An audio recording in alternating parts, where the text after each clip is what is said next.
Bismillah, alhamdulillah, wassalatu wassalamu ala rasulillah Sayyidina Muhammad ibn Abdullah wa ala alihi wa man ittaba'ahu amma ba'd. Fa'udhu billahi minasyaitanir rajim. Bismillahirrahmanirrahim.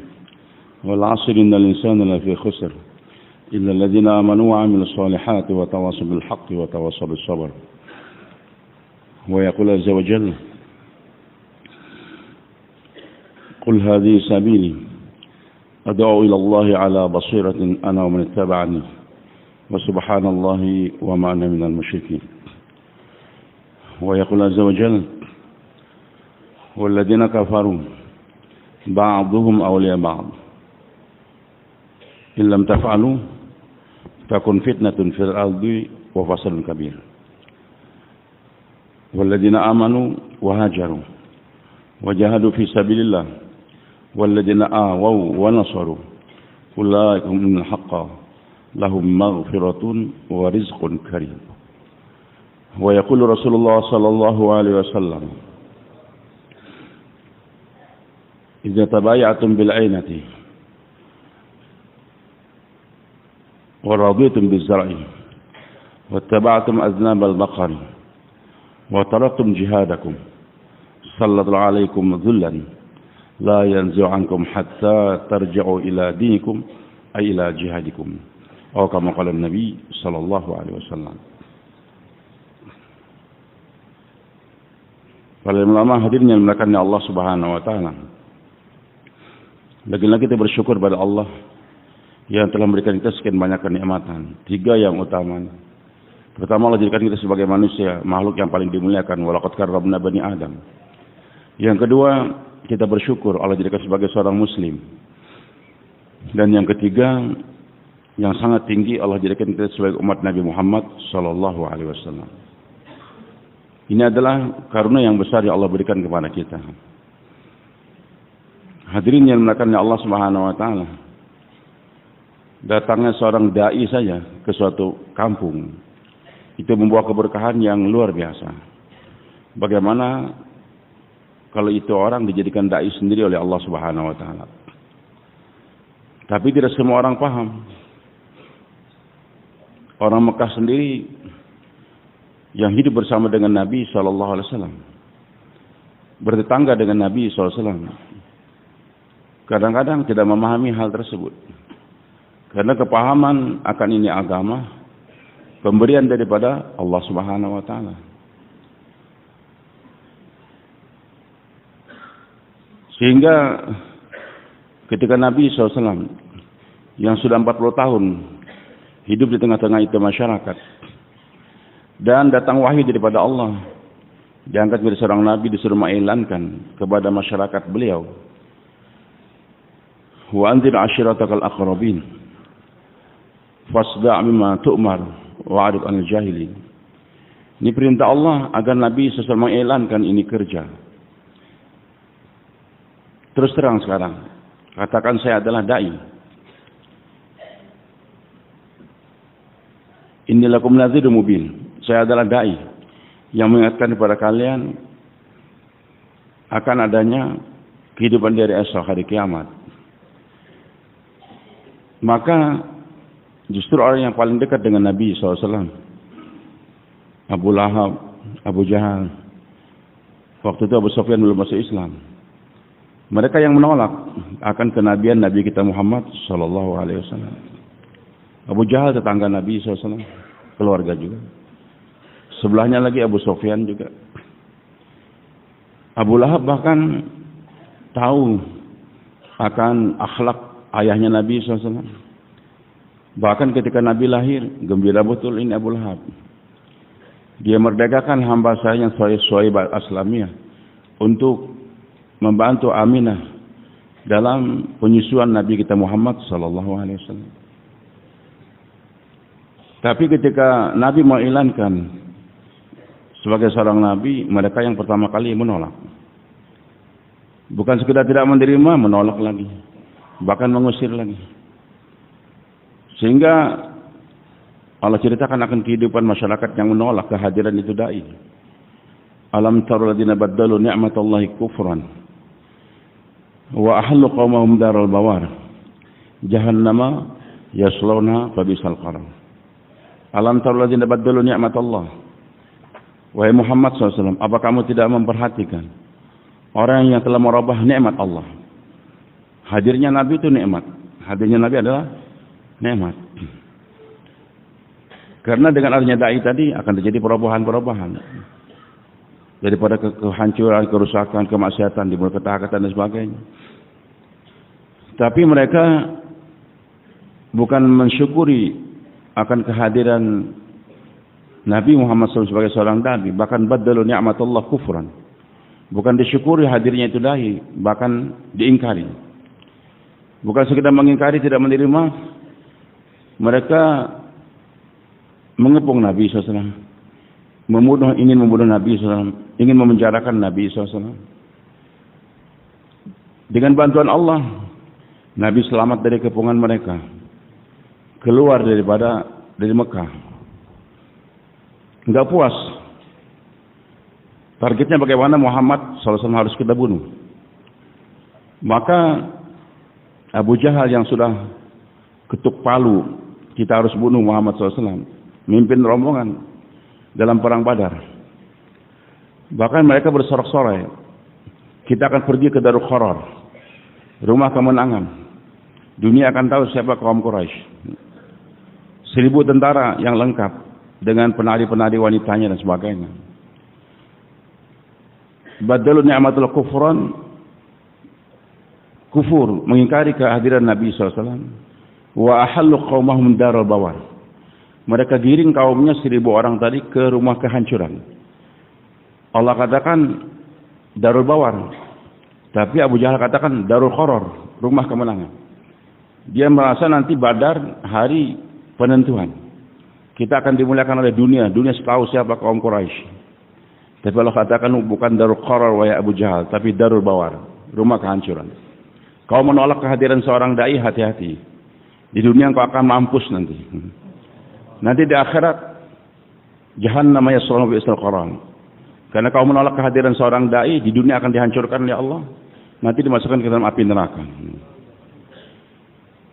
Dan betul, dalam perang Badar setelah Nabi atur, Nabi katakan di sini tempat matinya Abu Jahal, di sini tempat matinya Sifulan dan sebagainya. Mereka mampus, bukan Darul tapi Darul Bawar. Di dunia, di neraka Darul Bawar, jahannam yaslawna bi'sal qarar. Itu akibat orang yang menolak kehadiran seorang dai. Berbeda dengan masyarakat Madinah. Ketika Nabi SAW mengirim utusan saja, mereka terima Mus'ab bin Umair radhiyallahu anhu. Bahkan bekerja sama dengan Mus'ab selama 1 tahun. Islam tersebar. Nabi datang, gembira betul. Mereka sambut dengan gembira. Bahkan wanita-wanita anak kecil pun berlari keluar rumah sambil menendangkan lagu-lagu nasyid untuk menerima kehadiran Nabi kita Muhammad SAW. Tala'al badru alaina. Telah terbit bulan purnama di atas negeri kita, kota Madinah. Al-Badr. Rasulullah dikatakan Badrun. Min saniyatil wada'. Dari lorong namanya saniyatil wada'. Ada 7 lorong, 7 gerbang untuk masuki kota Madinah. Satu di antaranya saniyatil wada'. Masyarakat Madinah katakan wajib bersyukur alaina. Wajib kita bersyukur. Wajib kita bersyukur. Atas nikmat apa? Sedangkan kalau kenikmatan duniawi, Madinah tadinya namanya Yasrib. Yasrib itu artinya hinaan. Nabi SAW la tasriba alaikumul yaum. Enggak ada hinaan buat kalian. Yasrib namanya kota enggak disenangi, dihinakan. Wabah penyakit banyak. Air pun kurang. Korma enggak begitu subur. Tiap hari mereka tawuran. Aus dan Khazraj. Provokatornya ada terus, Yahudi. Mereka selalu mau adu domba, ini masyarakat. Tapi jadi kalau kenikmatan duniawi sedikit sekali, bahkan kekacauan banyak. Namun ketika Nabi datang, mereka katakan wajib bersyukur alaina. Wajib kita bersyukur atas nikmat apa? Ma da'alillahi da'i, selama da'i datang ke kampung kita ini. Jadi masyarakat Mekah mengatakan kufran. Kalau masyarakat Madinah syukran. Gimana Pak, mau kufran atau mau syukran? Kalau syukran terima dai, kalau kufran tolak itu dai. Mada alain. Jita bil amri muta'. Engkau wahai Muhammad datang ke negeri kami dengan perkara yang ditaati. Kami siap taat. Bukan cuma menghormati Nabi, memuliakan Nabi, ngasih makan, minta keberkahan agar dagangannya berhasil, tidak. Kami menghormati Nabi dan siap untuk taat kepada apa yang dikatakan oleh Nabi Muhammad SAW. Bukan cuma memberikan makan minum kepada dai, lantas nanti suatu saat ketika jauhlah dia hilang lari, tidak. Apa yang dikatakan oleh dai, siap untuk mentaati. Jita bil amril mutai. Jita syaraftal Madinah. Kau datang memuliakan kota Madinah. Jita bil amril mutai. Jadi dengan kehadiran dai, Madinah akan mulia. Jita syaraftal Madinah. Engkau datang memberikan kemuliaan kota Madinah. Kenapa? Jadi Nabi SAW datang bawa kemuliaan. Jita bil amril mutai. Karena masyarakat yang datang oleh dai tadi paham, saya harus mentaati apa yang diinginkan oleh itu dai. Nah, hadirin yang dimuliakan oleh Allah Subhanahu Wa Taala. Datangnya dai saja saya katakan membawa kenikmatan besar. Bahkan pemberian Allah yang sangat mahal kepada ini umat. Apa ini? Laqad manna Allah 'alal mu'minin. Allah telah memberikan al-man, fadl, karunia yang paling besar kepada orang beriman. Apa mannullah? Karunia yang Allah yang besar yang Allah berikan pada ini orang beriman, id ba'atsa fihim rasulan minhum. Ketika Allah kirim seorang rasul ke tengah-tengah mereka. Jadi hadirnya Nabi dalam kehidupan, hadirnya dai dalam kehidupan orang beriman, ini adalah karunia yang sangat besar. Ditanda Allah masih cinta kepada saya, masih banyak kartun yang usuli saya. Masih datang ke mana? Tanda kampung saya dicintai oleh Allah, masih banyaknya rombongan yang berdatangan ke tempat kita. Maka kita masih berharap, ini Nusantara Indonesia nih, negara NKRI kan. Insya Allah maka akan tegar kuat selama dai-dai masih datang ke tempat kita ini. Jamaah Pakistan terus berdatangan. Sekarang baru 40 atau 50 jamaah, tapi mereka targetkan minimal 100 jamaah tiap bulan kami akan kirim. Alhamdulillah syukur. Begitulah India sekarang 70% lebih datang ke Ancang ketika Bangladesh, Masya Allah. Walaupun agak keringan sedikit, maksudnya waktunya cuma 40 hari, 40 hari, 1 bulan saja, berdatangan terus. Sebentar lagi akan berdatangan terus. Tinggal sikap kita menerima ini karunia Allah ketika dai datang, apa yang harus kita kerjakan. Maka Allah katakan laqad manallahu 'alal mu'minin id ba'atsa fihim rasulan minhum. Jadi Allah telah memberikan karunia besar pada beriman ketika menghantar pada mereka seorang rasul. Dari golongan kita sendiri, dari manusia, bukan dari jin, bukan dari malaikat, tidak, manusia. Tapi itu rasul kerjanya apa? Yatlu 'alaihim ayatihi, berdakwah, membacakan ayat-ayat Allah. Baik ayat Qur'aniyah ataupun ayat kauniyah. Dibacakan, dijelaskan lagi bagaimana keagungan Allah Subhanahu wa taala. Afala yanzuru kaifa khalaqat wa ila as-samai kaifa rufi'at wa ila al-jibali kaifa nusibat wal ardi kaifa sutihat, dibaca. Dijelaskan bagaimana karunia Allah berikan pada umat. Wa yuzakihim, datang itu Nabi untuk membersihkan hati-hati manusia daripada kemusyrikan, kesombongan dan sebagainya. Diajak itu umat untuk mengenal Allah, perhatikan bagaimana ciptaan Allah. Dalam waktu yang sama hati dibersihkan dari kemusyrikan, keyakinan kepada selain Allah, tanamkan la ilaha illallah. Keluarkan dari hati-hati itu umat kesombongan dan sebagainya. Kemudian bukan hanya cukup Masya Allah hati saya tenang, enak, sudah jadi karkun, tidak. Lanjutkan, wa yu'allimul kitab wal hikmah. Al-Quran tetap dipelajari, diajarkan oleh Nabi, dan juga kehidupan Nabi kita Muhammad Sallallahu Alaihi Wasallam. Jadi selama ini umat mensikapi kehadiran itu Rasul, dia terima dengan baik, ditaati. Rasul itu berdakwah, menjelaskan ayat-ayat Allah Subhanahu Wa Taala, dan hati pun hari demi hari dia bersihkan. Jangan ada kemusyrikan lagi, syirik di hati, baik itu jali ataupun khafi. Hati kita bersihkan, jangan sampai ada kesombongan dan sebagainya, ria dan lain-lain. Tapi hari demi hari kita tambahkan keilmuan kita. Jangan stagnan. Sudah jadi karkun 30 tahun hafal 10 surah saja. Katanya istiqomah, bukan. Itu kebodohan namanya. Waktu saya keluar 3 hari baru Al-Fatihah hafal. Tapi setelah saya keluar 40 hari, minimal itu 10 surah sudah saya hafal dengan benar, dengan baik. Itu yang diinginkan oleh Syekh Ilyas rahmatullahi alaih. Maulana Yusuf juga demikian. Masyayikh kita Bayan Hidayah di Raiwin senantiasa katakan, setiap ahbab yang keluar 40 hari, pulang tanggung jawab amir. Makmur yang keluar sama saya 40 hari ini, pulang harus bisa 2. Harus bisa 2. Pertama harus bisa menghandle menjadi amir jamaah 3 hari di mahalah dia. Jadi kalau makmurnya 40 hari keluar, pulang nggak bisa bikin jamaah 3 hari, itu makmurnya tanggung jawab di hadapan Allah nanti. Bertanggung jawab di hadapan Allah. Fasnandar jadi amir. Makmurnya entah preman, peminum, pemabok, terserah. PKI kah tadinya, apakah komersi nggak tahu. Yang penting kalau sudah 40 hari bersama saya, pulang dia ini harus bisa menghandle jamaah 3 hari. Ini tanggung jawab amir. Untuk mengarahkan bagaimana orang yang ini umat yang dipilih oleh Allah, yang tadinya level yang paling rendah, zalimul nafsi, dibawa dalam ini kerja. Selain muqtasid juga dibawa. Begitu pula sabiqun bil khairat, yang high level juga dibawa. Bagaimana mereka yang zalimul nafsi ini ketika dibawa dalam dakwah berubah. Yang tadinya mereka menjadi pemimpin dalam kepremanan, pulang harus bisa jadi pemimpin jamaah 3 hari. Maka selama 40 hari keluar harus di rolling. Hari ini dia iklan. Harus bisa. Nggak bisa harus bisa. Menghindar walaupun sakit perut, paksakan kau harus jadi iklan besok. Keringatan walaupun mandi keringat, paksa ya jadi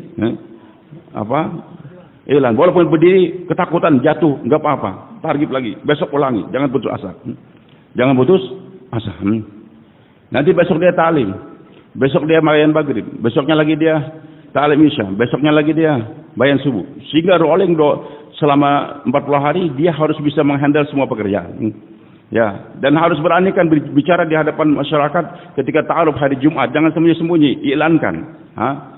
Habis sholat Jumat nanti ada teman kita yang akan menyampaikan tentang penting agama atau agama, ta'aruf. Dan dia berani di depan orang yang banyak tadi, harus berani. Dai jangan terkesan kepada apapun juga. Kenapa? Karena backingnya adalah para malaikat. Backingnya bukan tentara, bukan polisi, bukan jenderal, enggak. Backingnya siapa? Yang memimpin jenderal semua, yang memimpin tentara semua. Malikul Muluk di belakang saya ini adalah Allah. Yang kedua, pulang harus bisa jadi imam. Walaupun dia tadi buta huruf, nggak bisa ngaji sama sekali, atau mu'allaf, pokoknya pulang kau bisa jadi imam. Bisa dipaham tuan-tuan? Bisa dipaham? Siapa yang di sini yang pernah 40 hari siapa? Pertama kali 40 hari. Coba angkat tangan, jangan malu. Di antara bapak yang baru 40 hari sekali atau 2 kali angkat tangan. Bapak, baik.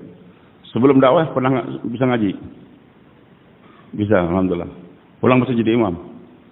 Siapa pak yang ikut dakwah ini waktu ikut dakwah nggak pernah ngaji, nggak bisa ngaji dia? Maaf, bukan muka aib, nggak apa-apa. Belum bisa ngaji tapi alhamdulillah setelah 40 hari saya hafal 10 surah. Angkat tangan. Ya. Bisa menghandle jamaah 3 hari? Jadi imam bisa? 10 surah hafal? Baik. Jadi harus bisa. Bagaimana supaya bisa jadi imam? Maka tanggung jawab amir harus betulkan Al-Fatihah dia bagaimana? 10 surah hadirin. Halaqah Al-Quran, jangan pegang Al-Quran. Maaf. Sudah kebiasaan, halaqah Quran pegang Quran, jangan. Simpan Al-Quran. Bukan menghinakan Al-Quran, tidak. Mandang Al-Quran itu sunnah, berpahala. Tapi waktu halaqah Quran, jangan ada yang pegang Al-Quran. Jangan ada yang pegang Al-Quran. Karena ada yang buta huruf dan sebagainya, jangan tersinggung dia. Hafalan. Pertama baca Al-Fatihah. Betul semua tuh belum. Ketahuan 11 orang ini yang pandai baca Al-Fatihah yang benar, siapa yang salah berapa. Ternyata yang benar 3 orang, bikin 3 halakah. Yang benar cuma satu halakah saja. 1 halakah saja. Targetnya ini orang 40 hari Al-Fatihahnya harus benar. Kemudian 10 surah dia hafal. Supaya nanti dengan hafal Al-Fatihah dengan 10. Kemudian muzakarah. Bagaimana cara wudu? Bagaimana cara wudu? Harus dibicarakan. Harus muzakarah. Jangan sampai 40 hari muzakarahnya adab makan, adab tidur. Sehingga kartun senang makan, senang tidur. Nah. Sampai orang posto pernah lapor sama saya Abdul Wahab, istrinya. Kok aneh suami saya ini habis pulang 40 hari, makannya ingin mewah terus. Makan daging. Karena muzakarah bagaimana motong daging dan sebagainya. Bagaimana masak. Begitu pula masturah juga. Adab makan, adab tidur cukup sekali dalam 40 hari. Berapa? Sekali. Dulu malah saya lihat ada beberapa daerah supaya mempercepat program harian. ditulis, talim pagi, apa segala, tinggal ngisi. Terus terakhirnya adab makan, adab tidur. Jangan. Adab makan itu cukup sekali 40 hari, maksimal 2 kali. Nanti bagaimana kalau berikutnya ada orang baru cukup? Pak tolong ajarkan dia adab makan pojok sana. Tolong adab tidur. 40 hari muzakarah adab semua. Hari ini ada bagaimana masuk WC, bagaimana kita istinja, bagaimana kita wudu, bagaimana saya sholat, ruku saya bagaimana, sujud saya bagaimana. Sehingga betul nanti kalau sekiranya saya sekarang sholat zuhur 4 rakaat, rakaat yang kedua duduk tahiyat awal. Ketika lupa duduk tahiyat awal, saya sudah berdiri, apakah kembali mengulang atau lanjut saja? Nanti saya sawi dibentakakan, muzakarakan, harus tahu. 40 hari saya harus bisa jadi imam. Maka hadirin Allah Subhanahu wa taala. Jadi kalau ada makmum pulang 40 hari ternyata nggak bisa jadi imam, tanggung jawab amir hari kiamat. Dan ditanya oleh Allah Subhanahu, nggak main-main nih Pak, tidak main-main. Maka saya harus gunakan waktu bagaimana makmum saya pulang bisa jadi imam. Hafalan. Al-Fatihah hafal, 10 surah hafal, sehingga dengan hafal Al-Fatihah dengan 10 surah. Dan ini 90% tajwid, ahkamul lam wan nun dan semuanya itu termaktub dalam Al-Fatihah dengan 10 surah. Jadi kalau orang sudah baca Al-Fatihah dengan 10 surah dengan benar, insya Allah 90% ahkam tajwid sudah dia kuasai. Bisa baca Al-Quran dengan baik. Nanti dia pulang ke kampung dia, imam nggak ada, bukan ganti imamnya ada tidak, imam nggak ada. Maksud dia kapan saja siap jadi imam. Zuhur baca 2 surah, asar 2 surah, maghrib 2 surah, 10 surah. Setiap hari bisa dia kerjakan. Dan untuk tujuan itu juga Syekh Ilyas katakan, saya rindu atau saya ingin setiap jamaah yang berangkat 40 hari harus ditemani oleh 1 orang alim dan 1 orang qari. 1 orang alim, 1 orang qari. Alim untuk mengajarkan bagaimana masail. Qari yaitu orang pandai baca Al-Quran. Tidak harus hafiz dia, tidak harus hafiz. Yang penting baca Al-Quran dengan tajwid yang benar untuk memperbaiki tajwid, sehingga pulang bisa menjadi imam di tempat dia. Insyaallah kita niatkan demikian. Hadirin yang dimuliakan oleh Allah Subhanahu wa taala. Baik. Jadi kita bawa ini orang keluar harus bisa jadi memimpin jamaah 3 hari dan juga jadi imam. Nah, hadirin yang dimuliakan oleh Allah Subhanahu wa taala. Allah karunia besar tadi kepada orang beriman. Rasul, datang Rasul. Tapi itu Rasul bukan sekedar Rasul. Misinya apa? Berdakwah, menjelaskan ayat-ayat Allah Subhanahu wa taala. Lanjutkan dengan tazkiyah. Hari demi hari bagaimana ahbab ini hati dia semakin membaik. Karena ini kerja hati. Pertamanya adalah kerja hati. Zahirnya memang kerja badan kita jauhlah pertama, jauhlah kedua dan sebagainya 3 hari. Tapi intisari motornya adalah kerja hati. Adalah hati. Dan hadirin Allah, kalau sudah hati ada keyakinan kepada Allah, maka dia akan istiqomah. Dia akan istiqomah. Dan ini kerja asasnya adalah zahirnya memang begitu, kita bergerak ukhrijat linnas, menjadi berbuat ma'ruf, tapi motornya adalah ala basiratin, yakin. Hati saya yakin kepada Allah. Dan backing saya ini siapa? Allah. Maka Syekh Ilyas juga katakan orang yang mampu menghandle ini kerja dakwah, orang yang punya yakin. Kalau dia nggak punya keyakinan, sekedar zahirnya saja 4 bulan tiap tahun, 40 hari, masya Allah, maqami hidup dan sebagainya, tapi nggak yakin, nanti mudah dia tinggalkan ini kerja. Maka tidak aneh kalau ternyata dia di mimbar setiap hari dengan bayan kencang, tapi setelah 2-3 tahun kemudian ternyata di hutan sana menggarap batu bara atau menggarap hutan, nggak pernah keluar lagi. Karena kerja hanya zahirnya saja, bukan ala basiratin. Hadirin Allah Subhanahu wa taala. Maka tazkiyah senantiasa penting. Kemudian keilmuan tambahkan, wa yu'allimuhum kitab. Al-Quran kita pelajari, Al-Quran kita pelajari. Maka saya ingin sampaikan di dunia ini, Pak, ahbab kartun yang banyak hafal Quran itu orang Mesir. Kalau anak kecil yang hafal Quran itu ada di Pakistan, di India, sejak kecil. Tapi yang setelah dakwah, tadinya dia nggak bisa ngaji, umurnya sudah 20, 30 tahun, 40 tahun, nggak pandai ngaji. Tapi setelah sekian puluh tahun jadi hafiz Quran. Itu yang paling banyak di Mesir. Sekarang maaf nih, ada gak di antara bapak-bapak yang sudah 30 tahun, 20 tahun dalam dakwah, jadi hafiz Quran? Hafiz Qurannya maksudnya setelah dakwah. Ada enggak? Maksudnya dia sudah umur 20 tahun, nggak ngerti agama, terus istiqomah dalam dakwah, sekarang jadi hafiz Quran. Ada nggak? Kalau ada saya kasih duit 500.000. Duitnya ada insya Allah. Hah? Di Pakistan, di Mesir uncountable, Pak. Nggak terhitung, banyak sekali. Ya. Maka setelah dakwah itu semangat untuk menghafal Quran itu semangat. Nggak ada batasan umur, karena Nabi sendiri SAW menghafal Quran mulai umur 40 tahun.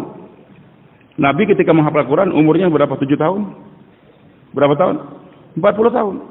Sayyidina Abu Bakar hafiz Quran juga. Beliau menghafal Quran mulai umur berapa tahun? 38 atau 35? Sayyidina Umar berapa? Sekitar itu juga. Utsman bin Affan berapa? Hah? Di bawah 30, sekitar 30-an. Yang kecil Sayyidina Ali aja. Hah? Banyak para sahabat Nabi yang Salman Al-Farisi berapa tahun? Umurnya 250 tahun. Berarti mulai ngapal Qurannya berapa? Hampir 200 tahun dia baru mulai ngapal Quran. Hafal atau tidak saya belum mendapatkan, yang benar semangat paham ayat-ayat Al-Quran. Jadi hadirin Allah Subhanahu wa taala, kalau kita ingin merasakan kehadiran Nabi itu benar, apa kehadiran Nabi itu membawa kenikmatan, lanjutkan. Terima misi beliau. Dakwah, tazkiyah, tapi juga menambah ilmu agama. Wa ilmu kitab wal hikmah. Hikmah sunnah Nabi SAW kita pelajari juga. Hari demi hari bagaimana kepentingan sunnah Nabi kita Muhammad SAW. Hadirnya dimuliakan oleh Allah Subhanahu wa taala. Jadi hadirnya dai saja itu nikmatnya besar. Bagaimana kalau kita semua jadi dai? Sehingga hadir masyarakat yang tadinya hidup penuh dengan kepremanan, minum mabuk, menyembah berhala dan kemusyrikan. Tapi kita terjun dalam ini medan kerja, hari demi hari kehidupan mereka diperbaiki oleh Allah. Walladzina jahadu fina lanahdiyannahum subulana. Dulu waktu saya belajar di Karachi lagi 2 tahun, saya bawa istri saya. Karachi kita 2 tahun terakhir 98-99. Datang satu orang teman kita alumni Madinah dia tanya banyak kehidupan di tengah-tengah kawan maaf salafi sebenarnya. Ketika beliau kalau 4 bulan terjadi goncangan hebat di kalangan komunitas beliau tadi. Maka ketika ke rumah saya di Karachi beliau katakan dia adik kelas saya di Gontor agak jauh. Dia cerita saya dikritik habis-habisan oleh teman saya Ustaz Lutfi, dia katakan, kenapa? Saya nggak sebutkan namanya. Antum ini aneh, mereka itu orang syirik bid'ah, kenapa kalian ikut? Beliau katakan, memang saya tahu dalam tabligh itu masih ada kadang orang syirik bid'ah itu ada, karena background mereka begitu. Tapi saya yakin dengan firman Allah Subhanahu Wa Taala, walladzina jahadu fina lanahdiyannahum subulana. Siapa yang terjun dalam medan ini kerja dakwah, hari demi hari pasti akan diberikan hidayah oleh Allah Subhanahu Wa Taala. Kalau dia itu istiqamah dalam dakwah tadi, nanti kemusyrikannya akan Allah hilangkan. Perbuatan bid'ah akan dihilangkan oleh Allah Subhanahu. Ibadah dia juga hari demi hari akan diperbaiki oleh Allah Subhanahu wa taala. Selama dia terus buat ini kerja, siapa sih musyrikin kah? Orang ahli bid'ah dan sebagainya terjun dalam ini kerja, hari demi hari kehidupan dia pasti akan diperbaiki oleh Allah Subhanahu wa taala. Berdasarkan ayat tadi, walladzina jahadu fina lanahdiyannahum subulana. Hadirin yang dimuliakan oleh Allah Subhanahu wa taala. Nah, bagaimana kalau dia sendiri jadikan dai oleh Allah? Tentu lebih banyak, lebih hebat lagi kemuliaan yang Allah berikan pada dia. Maka ini umat yang dimuliakan oleh Allah Subhanahu wa taala. Kenapa? Bukan hanya hadirnya nabi saja kepada mereka, tapi mereka ini menyambung kerja kenabian, menyambung kerja kenabian. Ketika ini umat terjun dalam ini medan kerja, ketika ayat turun Al-Qur'an di kota Madinah, kuntum khaira ummatin ukhrijat linnas. Ini turun di tengah-tengah siapa ini ayat Al-Quran, Pak? Bukan di tengah-tengah santri Magelang, santri Temboro, ataupun santri Gontor. Bukan di tengah-tengah di Universitas Madinah. Dibacakan, bukan. Di tengah-tengah masyarakat yang tadi hidupnya penuh dengan kepremanan. Siapa orang Mekah? Tadinya. Mudah sekali bunuh perempuan. Mudah sekali makan riba. Rata-rata riba sudah makan mereka sehari-hari. Minum khamar itu bukan cuma botol-botol, drum-druman mereka minum. Masyarakat Madinah siapa? Aus Asrat berkelahi terus. Tapi masyarakat yang begitu bobrok ketika terjun dalam medan ini kerja, Allah katakan kuntum khaira ummatin ukhrijat linnas ta'muru bil ma'ruf. Jadi masyarakat yang paling bobrok ketika terjun dalam medan ini kerja dimuliakan oleh Allah Subhanahu wa taala. Apalagi masyarakat tadinya memang sudah dibina dalam kebaikan, nggak pernah minum khamar seperti Abu Bakar As-Siddiq radhiyallahu anhu, seperti Ali bin Abi Thalib radhiyallahu anhu, dan yang lain-lainnya.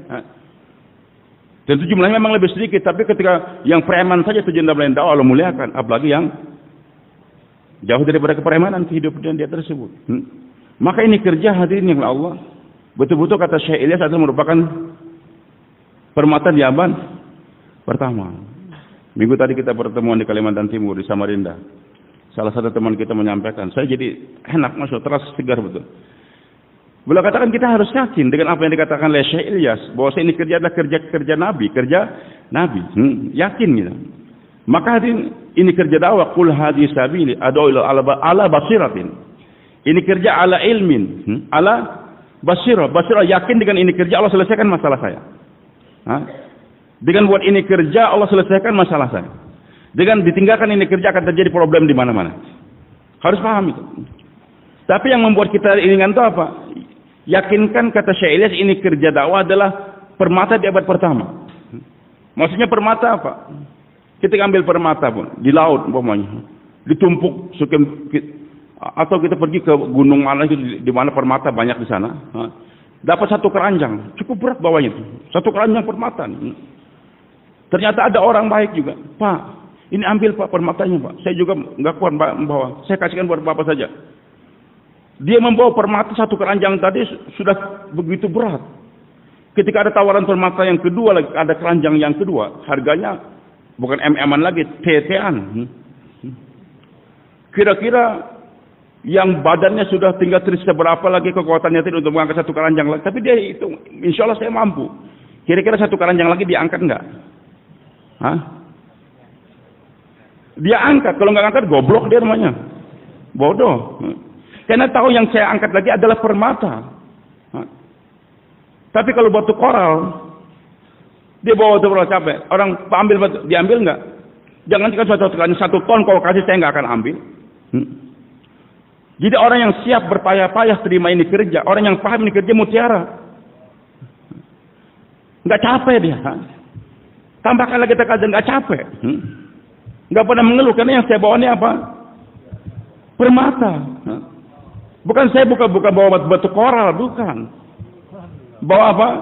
Permata. Yakin ala basiratin, yakinkan betul-betul ini kerja adalah kerja nubuwah. Kerja akan menyelesaikan segala permasalahan. Kerja akan membuat saya hidup saya diperbaiki oleh Allah. Kerja yang Allah katakan janjikan intan surullaha yang surkum. Pertolongan Allah datang. Musuh banyak. Kau jangan sibuk masalah musuh. Nanti istiqomah dalam kerja lalu nanti musuh Allah akan benturkan di antara mereka.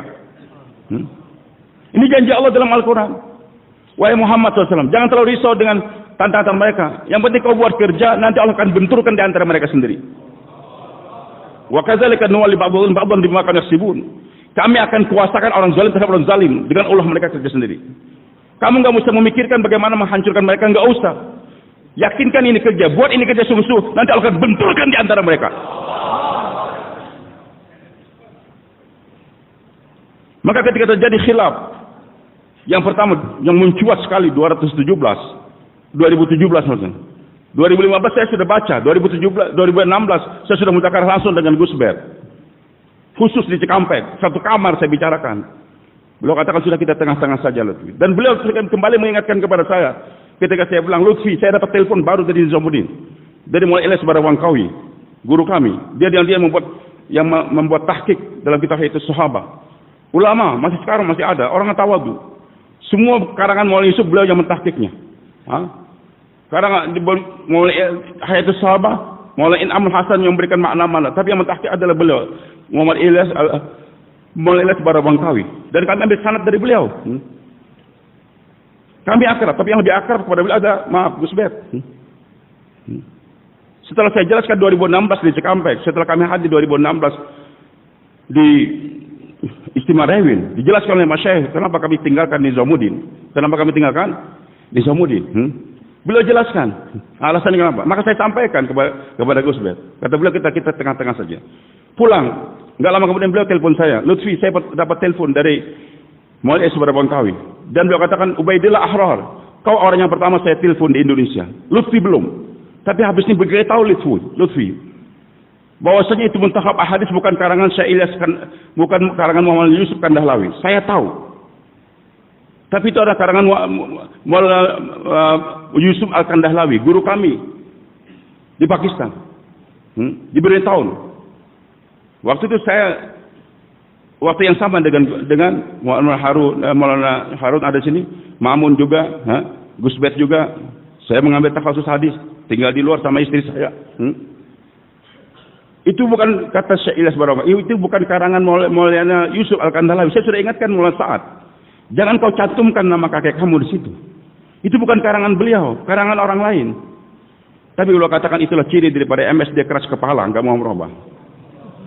Itu yang pertama kali ingatkan saya adalah Gus Bet waktu itu. Saya bilang, nah sekarang saya sampaikan kepada kamu, alhamdulillah saya bersyukur. Tapi hampir saya shock 2017, kenapa kau sampai ke sana Temboro, maaf nih. Hadirin yang dimuliakan Allah Subhanahu wa taala, saya enggak mau bicara masalah khilaf dan sebagainya. Tapi kita ingin jelaskan bahwa ini kerja adalah kerja ala basiratin, ala ilmin, ala yakinin. Basiratin yakin dengan ini kerja selesai segala permasalahan. Tapi ala ilmin, ini buat kerja sesuai dengan keilmuan, bukan dengan kebodohan, Pak. Maka diharapkan ahbab-ahbab ini setiap hari keilmuan dia meningkat. Berkali-kali kepada bayan di Istimewa Rewin, mulai Ibrahim mengatakan la ilaha illallah, itu iman. Muhammad Rasul adalah ilmu. La ilaha illallah apa? Iman. Muhammad Rasul ilmu. Iman tanpa ilmu tidak akan dihargai oleh Allah. Ilmu tanpa iman juga enggak bisa. Yarfa'illahu alladziina aamanu minkum wal ladziina utul ilma darajat. Jadi yang diangkatkan derajatnya oleh siapa? Orang yang beriman dan berilmu. Setiap hari dia kaji. Ilmu itu dua, fadail dan masail. Nabi ajarkan pada umat adalah ilmu fadail dan ilmu masail. Fadail supaya kita terangsang beramal. Jos terus semangat terus. Tahu ini mutiara. Enggak pernah capek. Enggak pernah capek. Ala ilmin. Saya yakin ilmu. Bahwa ini kerja bukan kerja main-main. Berdasarkan keilmuan. Berdasarkan apa? Keilmuan. Ketika terjadi khilaf, kita keliling. Sampai di Surabaya.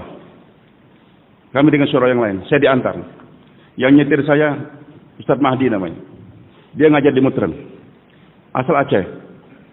Belajar di pesantren di Jawa Timur. Sambil nyetir, agak gemetar dia bilang. Ustaz Lutfi, sebenarnya khilaf ini kan terjadi karena masalah duit saja. Masalah duit. Wih, saya bilang, saya langsung panas. Kalau saya ingat zaman dulu, mungkin tangan kanan saya ini bisa menghantarkan dia ke kubur. Kiri bisa ke rumah sakit. Tapi masih saya kendalikan emosi saya. Apa maksud kamu? Masalah duit. Duit apa? Kan viral. Gara-gara Syekh Yasin, Maulana Yasin yang terima duit dari orang tadi. Terkenal. Bahwasanya terjadi khilafnya kenapa? Satu orang kaya datang ke Nizamuddin, kasih duit kepada Maulana Sa'ad. Maulana Sa'ad tolak. Setelah berapa lama orang itu datang lagi. Maulana, uang yang saya kasih dulu digunakan kemana? Loh, saya kan tolak. Enggak terima. Loh, diambil Yasin. Yasin, kemana kau gunakan itu duit? Saya bagikan kepada masyayikh-masyayikh. Marah Maulana Sa'ad. Diusir semua masyayikh dari Nizamuddin. Itu yang tersebar kan. Maulana Yaqub terima sekian. Begitu Maulana Ibrahim sekian. Maulana Ahmad Lat sekian. Maka saya bilang, kau berhati-hati ya. Jangan sembarang ngomong. Ini dakwah ala basiratin, ala ilmin, ala yakin. Di samping yakin, ala ilmin. Kau tahu enggak dalam Al-Quran? Hubungannya orang yang berilmu itu ada 4. Yang pertama, syaitan. Syaitan itu alim, Pak. Jangan dikira syaitan itu bodoh. Syaitan itu adalah alim, ilmu faraid, hafal dia. Mau tanya hukum apa? Warisan, hafal. Tanya hukum apa? Insya Allah. Iblis tahu dia. Bahkan guru kami Syekh Mutawalli Sya'rawi, jago tafsir di abad ke-20 kemarin yang baru meninggal dunia. Beliau sering membaca ungkapan dari paling ulama, laukannya belum ilmu min ghairi tuqa syarafan, lakana asyrafu ahli ardi iblisah. Kalau hanya dengan ilmu agama maksudnya. Hafal Quran, hafal hadis, faraid semua hafal, nahwu sarf hebat. Kalau hanya itu tanpa takwa, otaknya penuh dengan ilmu tapi takwa enggak ada di hati. Lakana asyrafu ahli ardi iblisah. Tentu orang yang paling alim, paling mulia di bumi ini adalah iblis. Kalau hanya keilmuan saja tanpa takwa, yang paling mulia siapa? Iblis. Ilmunya banyak. Nah ketika disuruh sujud pada Adam, usjud li Adam. Iblis tahu, ini perintah Allah. Ini perintah Allah. Tapi dia katakan dia nggak mau.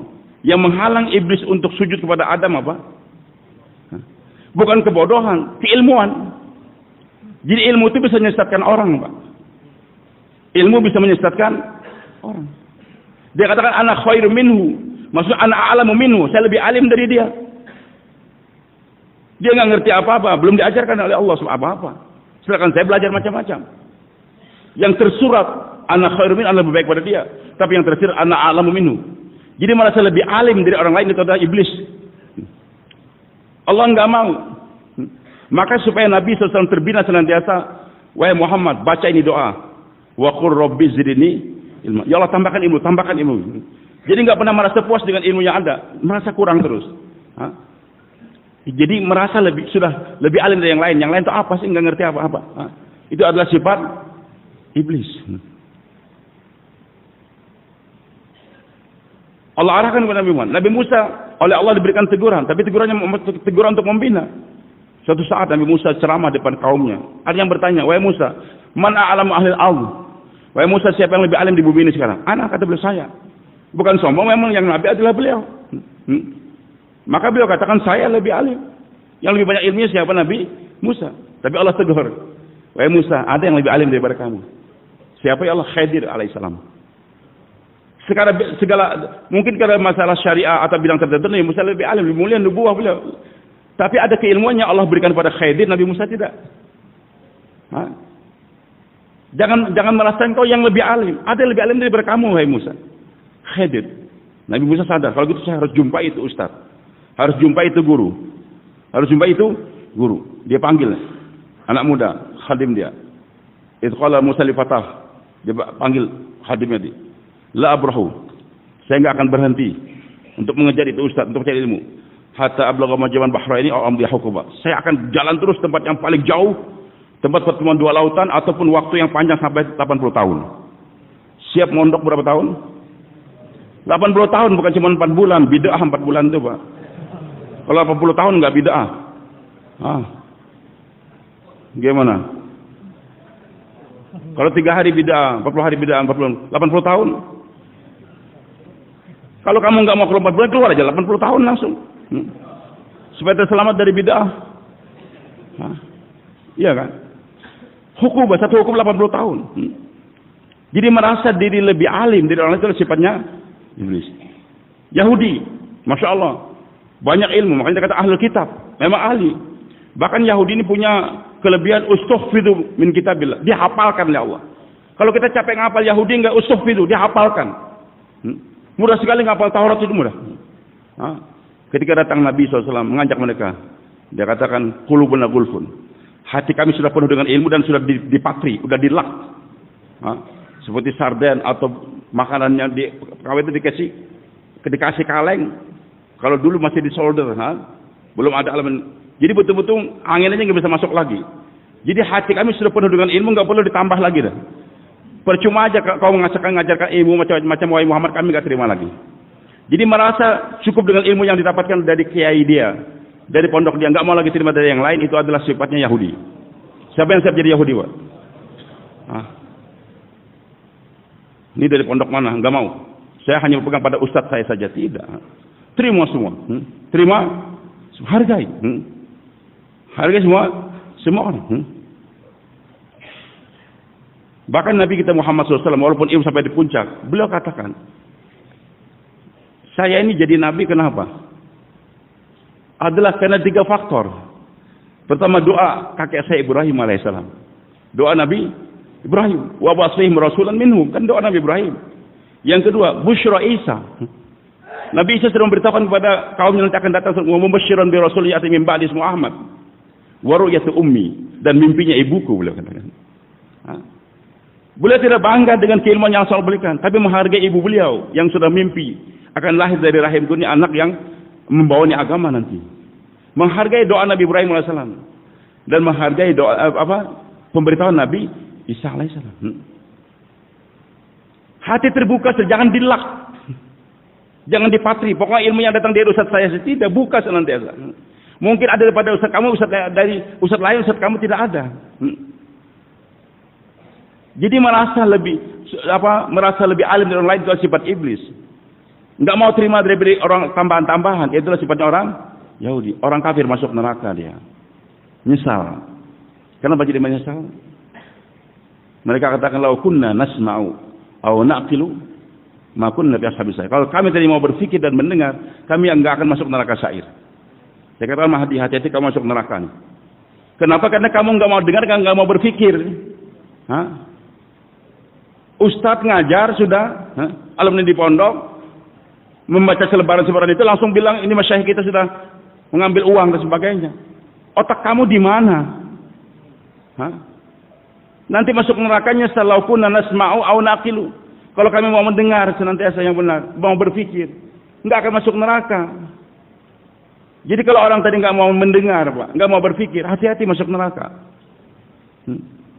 Maksudnya berpikir. Saya katakan, kamu tahu enggak Maulana Ibrahim itu siapa? Maulana Yakub itu siapa? Maulana Yakub ayahnya orang kaya, pedagang. Kakak-kakak beliau, keluarga beliau di Toronto. Mau uang berapa insya Allah ada. Masa cuma ngambil uang yang dari Yasin begitu? Siapa Maulana Ibrahim? Hampir setiap kali dia berangkat saya ke Nizamuddin, saya bawakan titipan uang dari orang Indonesia, Pak. $1.000, kadang-kadang $500. Tolong Ustaz titipkan untuk Maulana Ibrahim. Saya bawa itu uang. Saya serahkan kamar beliau. Kamarnya berdua kali dua saja. Sederhana kasurnya juga. Bajunya sederhana. Kami kasih sarung, beliau nggak mau terima. Dia katakan, Lutfi jangan. Sarung nggak usah. Kenapa? Nanti kalau saya pakai sarung Indonesia ini, orang pada lihat nanti datang ke Indonesia mau beli sarung kayak saya nih. Sarung itu. Duit saya serahkan. Beliau tanya, ini uang dari siapa Lutfi? Kerjanya apa? Setelah itu baru beliau terima. Orang yang sezuhud kayak gitu, masa mau menggelapkan uang gitu? Di mana kau punya otak? Dai apaan? Sudah 10 tahun nggak mau mendengar, nggak mau berpikir, tersesat akhirnya. Ada ke sebelah sana, Pak. Nah, sedangkan Rasulullah apa? Walaupun sudah mencapai ke puncak keilmuan, tetap Allah katakan waqul rabbi zidni ilma. Ya Allah, tambahkan ilmuku, aku merasa kurang. Bersedia insyaallah, Pak. Jadi karbon jangan stagnan, Pak. Terus belajar dan belajar. Bersedia insyaallah. Muzakarah 40 hari itu muzakarah. Tadi bagaimana selain adab-adab kita belajar. Muzakarah bagaimana cara wudu benar. Bagaimana sholat yang benar tadi. Ala ilmin. La ilaha illallah yakin. Muhammad Rasulullah. Ilmu fadail kita belajar. Masail juga kita pelajari. Jadi yang namanya ahbab semakin hari semakin dekat dengan alim ulama. Bertanya. 40 hari saya harus pandai mandikan mayat. Sehingga nanti ketika pulang sudah lanjut pakai sorban. Ada yang meninggal dunia di kampung dia. Enggak ada yang kebetulan yang biasa mandikan mayat orang sedang pergi haji atau umroh. Datang ke tempat dia, Pak, ini ayah saya meninggal tolong mandikan. Maaf, kami 40 hari enggak bicara masa air. Bodoh kamu. Kenapa selama 40 hari enggak ada muzakarah bagaimana cara mandikan mayat? Belajar. Tapi enggak ada orang alim. Oke. Kita inginkan bagaimana ada orang alim dalam jamaah sehingga diajarkan bagaimana cara mandikan mayat.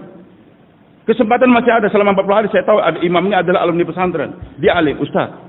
Kami sambil bergerak saya belajar, Ustaz. Ada waktu nggak untuk mengajarkan kami bagaimana cara mandikan mayat?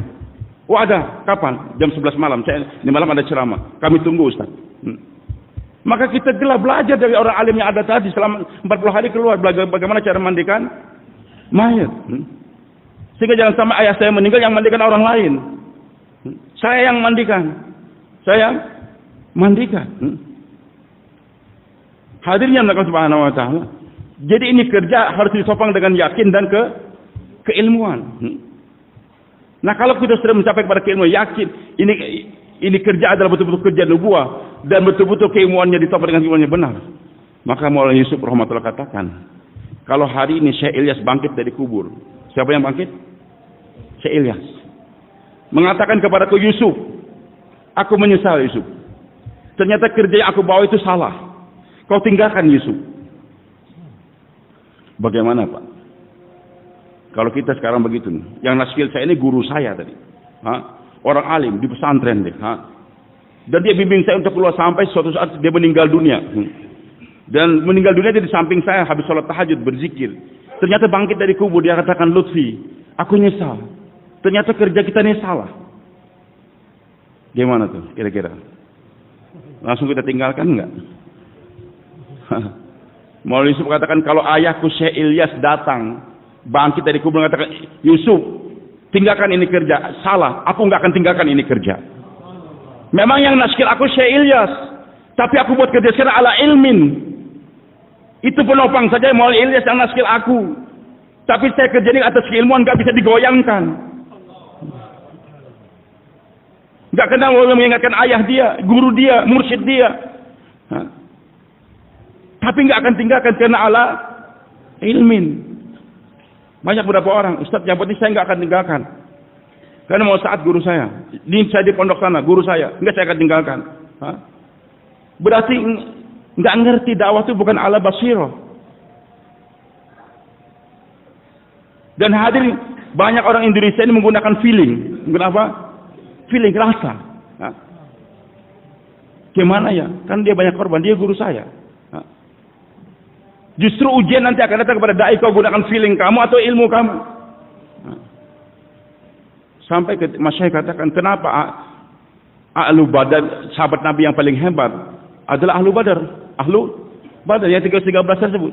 Selain di awalnya 10 orang yang mubasysyar bil jannah, kemudian ahli Badar. Dan begitu hebatnya ahli Badar tadi, Nabi katakan sesungguhnya Allah telah memandang kepada hati-hati orang Badar. Dan setelah lihat Allah katakan, wahai ahli Badar, berbuat sekehendakmu sekarang, mau apa saja, aku ampunkan dosa kamu. Sampai ahli Badar istilahnya mengkhianati Nabi, kirim surat kepada orang Quraisy. Tetap dimaafkan oleh Nabi. Nabi nggak berani ganggu dia. Bercanda Utsman dipukul sampai kepala Utsman berdarah gara-gara Nuaiman bercanda. Orang buta nggak ngerti dia. Dikiranya ini yang mengajak dia tadi. Ini yang orang yang ngajak aku katanya. Dipukul Utsman sakit kepala. Gara-gara Nuaiman. Siapa yang membuat orang buta memukul saya? Nuaiman. Utsman nggak berani balas. Karena tahu Nuaiman siapa? Ahli Badar. Umar ingin bunuh itu orang yang telah mengkhianati, yang mengirim surat sebelum Nabi datang ke kota Mekah. Dia kirim surat melalui perempuan tadi. Jibril datang, wahai Muhammad, itu perempuan bawa surat yang dibikin oleh siapa? Namanya? Lupa. Sahabat Nabi yang memberitahukan orang Mekah Nabi akan datang untuk menyerang, untuk membukakan kota Mekah. Coba? Bukan Hatib. Ya, Hatib bin Abi Balta'ah radhiyallahu anhu. Hatib bin Abi Balta'ah, dia kirim surat memberitahukan Nabi akan datang ke kota Mekah. Bersiap-siap kalian, selamatkan itu. Sedangkan penyerangan ini Nabi adalah gerakan fajar, jangan sampai orang Mekah tahu. Dia sudah kirim surat. Jibril datang, wahai Muhammad, Hatib sudah kirim surat kepada Mekah.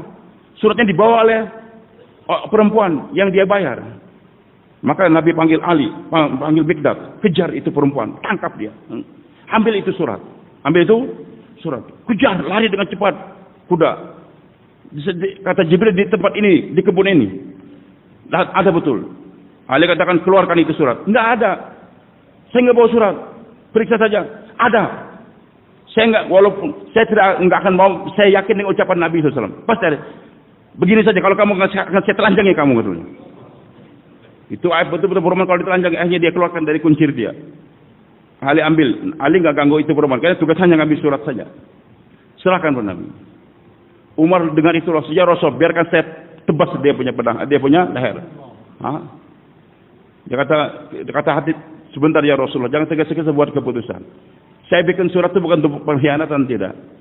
Tapi saya tahu nih sahabat-sahabat semua ada keluarga yang melindungi dia. Sesungguhnya keluarga saya nggak ada yang melindungi, maka saya mau kirim surat tadi supaya orang Quraisy juga merasa saya ini berbuat baik sehingga keluarga saya dijagakan.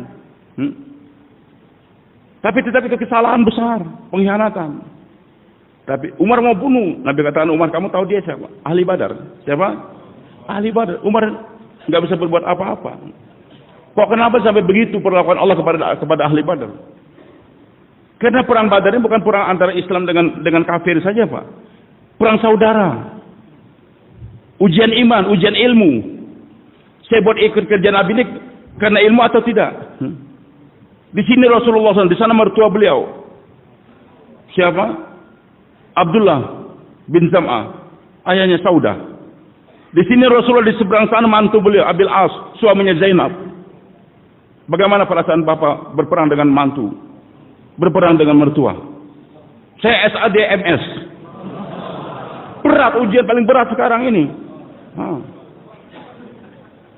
Bagaimana Ustaz, saya ikut mertua saya atau ikut saya? Ikut siapa Ustaz? Inilah terjadi ujian Badar paling berat. Di sini Umar, di sana adik beliau. Di sini Ali, di sana Uqail kakak beliau. Di sini Abu Ubaidah, di sana Al-Jarrah ayah beliau. Tapi sahabat Nabi korbankan itu perasaan. Hilangkan feeling. Gunakan betul-betul keyakinan kepada Allah. Ini perintah Allah. Walaupun harus berhadapan dengan siapa saja, tapi nggak frontal, kita tidak.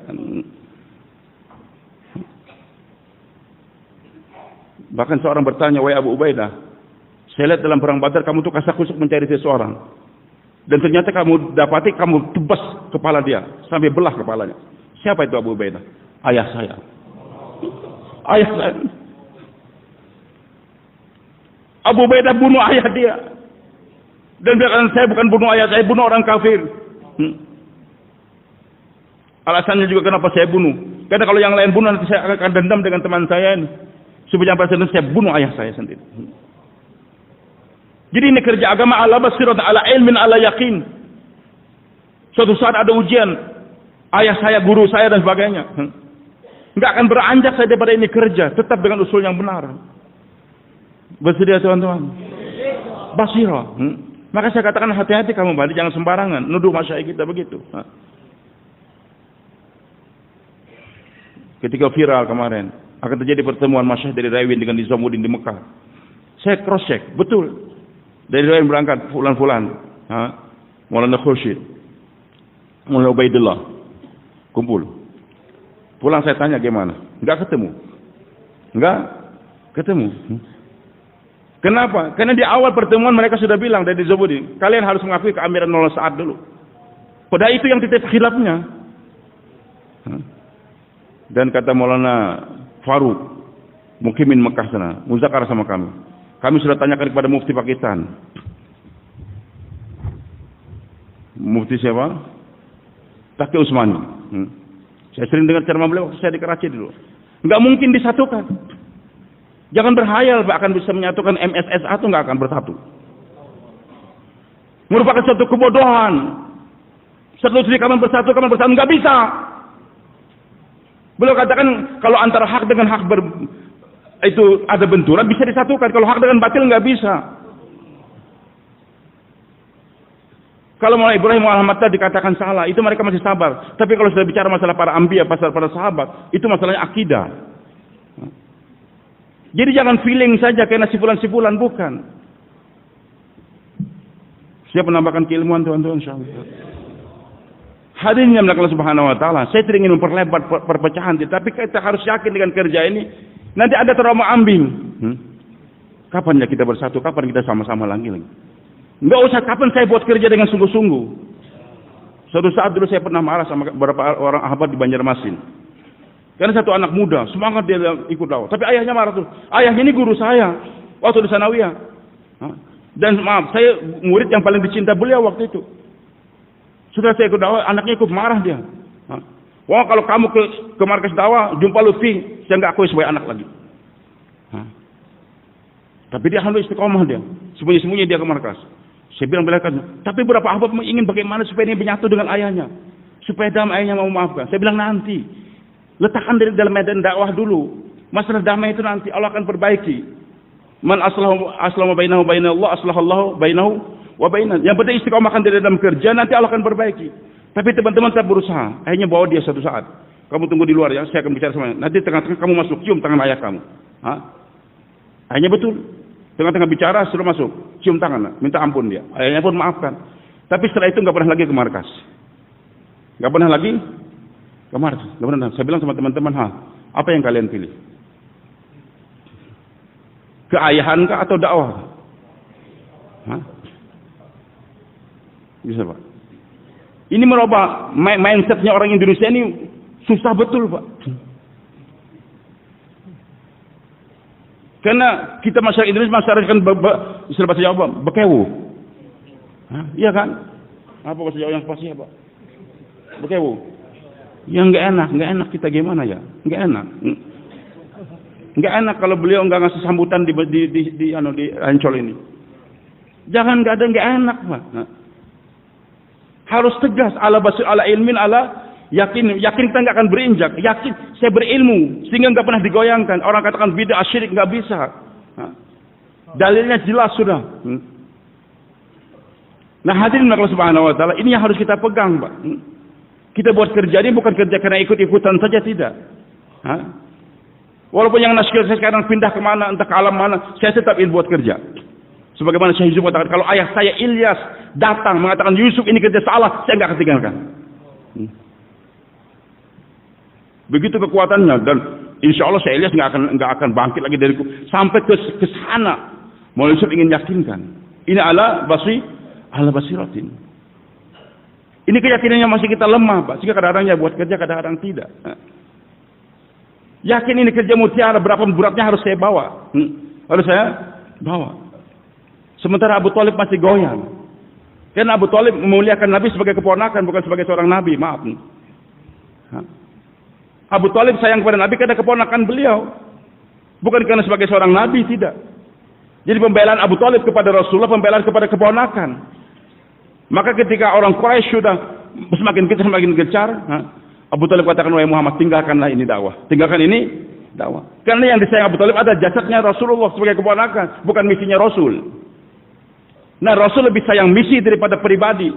Wahai paman, walaupun mereka mampu untuk letakkan matahari tangan kanan mereka, rembulan tangan kiri mereka, maksudnya dunia sudah mereka kuasai, aku nggak akan tinggalkan ini kerja dakwah. Antara dua saja paman.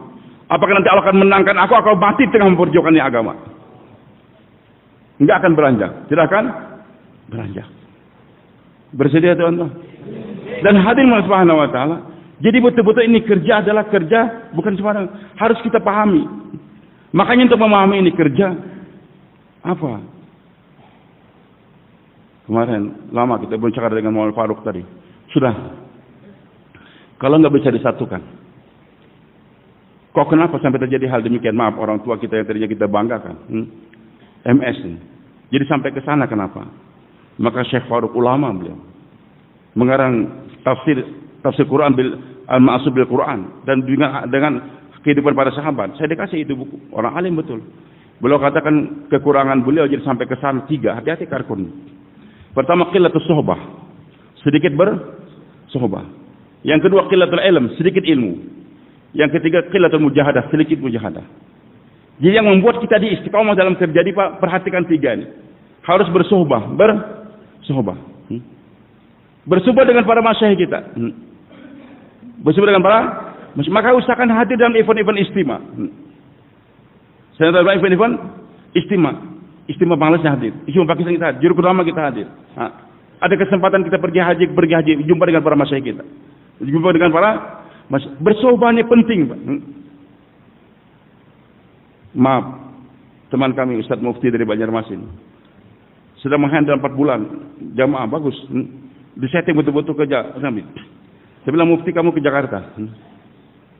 Beliau bilang maaf Ustaz tinggal 6 halakah dan saya ingin merapikan semuanya di bawah ini supaya settingan 4 bulan ini betul-betul nanti di kawasan satu seragam kerjanya. Halakah lain semua tapi masih 6 halakah, waktu tinggal berapa hari lagi. Tinggal 6 hari lagi, nggak sempat saya selesai. Maka minta maaf saya nggak ke Jakarta. Saya bilang tidak Mufti, kamu harus ke Jakarta. Kamu harus yang 6 halakah yang tersisa nanti kalau lanjutkan berikut. Yang penting untuk selamatkan karena saya sayang beliau. Saya doa untuk beliau. Jangan sampai terjadi seperti yang terjadi kepada Maulana Sa'ad saya katakan. Karena nggak bersuhbah ke atas, dia di bawah masuk bagus, membina, terkenal halakah dia bagus, dia orang makomi. Kalau syura itu cuma pandai bayan-bayan saja. Ini cuma pandai bayar, tapi kerja nggak ada. Nah makanya orang yang kerja di makomi begitu semangatnya, taskilannya sampai ratusan. Hati-hati. Kalau dia nggak akan bersuhbah akan terjadi seperti yang terjadi di Nizamuddin sana. Kenapa kita harus bersuhbah Pak? Datang. Supaya kerja kita jangan sampai melenceng. Kita kerja ingin di bawahan rapi. Saya ingin membereskan anak saya 11. Yang 10 sudah tinggal 1 lagi. Tapi Ustaz panggil. Belum selesai, tinggalkan dulu. Karena untuk menjaga kestabilan diri kita. Kenapa terjadi demikian? Karena kata Muhammad Faruk, sedikitnya bersohbah. Bersohbah dengan orang lama. Kalau sedikit bersohbah, nanti dia merasa dialah yang merupakan narasumber. Nabi kita Muhammad SAW dapat puncak ilmu, bahkan jumpa langsung dengan Allah. Jumpa langsung dengan Allah. Nggak ada makhluk yang bisa jumpa dengan Allah, Pak. Jibril aja nggak bisa. Nabi Musa doa, minta, betul-betul minta, nggak mampu kamu wahai Musa, Allah katakan. Minta terus. Oke, pandang gunung. Falamma tajalla rabbul jabal ja'al dakka wa kharra sa'iqa. Allah bertajalli di gunung sana. Terbakar itu gunung, hitam, Nabi Musa pun pingsan, nggak bisa. Jibril menghantarkan Nabi SAW naik langit pertama sampai ke 7, ke Tawa, ke Mustawa, sampai ke Turul Eiffel. Jibril kata, wahai Muhammad, sampai di sini aku. Kau naik sendiri. Kalau aku naik, aku akan terbakar, wahai Muhammad. Di antara aku dengan Allah ada 70 hijab, kata Jibril. Kalau aku masukin hijab yang gitu, aku akan terbakar. Tapi Rasulullah mampukan, Pak. Jumpa langsung misalnya dengan mursyid. Tapi turun. Ditanya oleh Nabi Musa AS, apa berita wahai Muhammad? Perintah salat 50 waktu. Aduh, nggak kuat umatmu. Kembalilah wahai Muhammad. Minta kepada Allah agar diringankan. Agar yang ngasih usul ini siapa, Pak? Nabi Musa, Pak, ulul azm. Tuanya itu Nabi Musa, Pak. Seniornya senior Nabi Musa. Dan Nabi Musa jumpa Allah nggak mampu, nggak bisa. Yang dikasih nasihatnya orang yang sudah jumpa dengan Allah. Tapi siap komandan. Langsung kembali lagi. Bolak-balik. Sampai 9 kali. Terakhir aku malu, kata Rasulullah. Cukup wahai Musa. Tetap mahal, walaupun sudah sampai tetap bersohbah dengan orang lama. Bersohbah dengan orang lama. Hati-hati kalau kita dakwan. Mungkin daerah ini maju sekarang. Daerah ini maju. Tapi kalau kita lupa untuk dari provinsi kita nggak datang kemari, dan yang di sini nggak datang nanti ke sana, akan terjadi seperti yang terjadi, Pak. Makanya pentingnya di tengah kesibukan kita di makom itu kita bersohbah, bersedia insya Allah, bersohbah ke sana, tapi nanti tetap lari lagi ke makomi. Karena kalau di sana terus nggak terjun ke bawah bahaya juga. Dan saya sudah jumpa dengan Allah, saya sudah jumpa dengan Masyai, jumpa dengan ke sana. Maka Masyai katakan dulu waktu kita di Nizamuddin awal-awal, kalian datang dari Indonesia sebagai utusan orang Indonesia datang ke Nizamuddin. Sekarang setelah berapa hari Nizamuddin, kalian kembali sebagai utusan Nizamuddin ke tempat kalian. Bapak-bapak datang dari Papua, dari Sulawesi, dari Kalimantan, dari Sumatera datang kemari, utusan. Tapi setelah selesai 3 hari, Bapak utusan dari Ancol untuk ke daerah Bapak masing-masing. Dan orang hadirin kalau sekiranya hidupnya 2 senantiasa, belajar dan mengajar, dia akan balance. Nggak akan tersesat dalam kehidupan dia. Maka Allah katakan kunci, Pak. Membuat diri kita ini terjaga. Jangan arogan.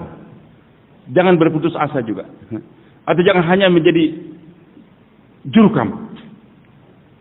Allah katakan dalam Al-Quran, ini kehidupan dai. Maka nilai basyari. Ayyuhal kitab wal hukma wan nubuwah. Tsumma yaqul lin-nas kunu ibadatan min dunillah. Walakin kunu rabbaniyin bima kuntum tu'allimul kitab wa bima kuntum tadrusun. Maka enggak ada satu orang manusia ayyuhal kitab wal hukma yang dikasih oleh Allah kitab atau hikmah ataupun dikasih kenabian. Itu manusia Allah jadikan nabi dia. Ahli hikmah seperti Luqman Al-Hakim, atau dikasih oleh Allah Subhanahu wa taala kitab. Lantas mengatakan kepada followernya, kepada pengikutnya tadi, kunu ibadan li. Jadilah kalian penyembahku selain Allah. Kalian sembah Allah, sembah aku juga. Enggak ada. Tidak ada satu orang nabi, satu orang dai yang mengatakan pada umatnya, jadilah kalian penyembah, pengagum aku. Penyembah aku selain, enggak ada.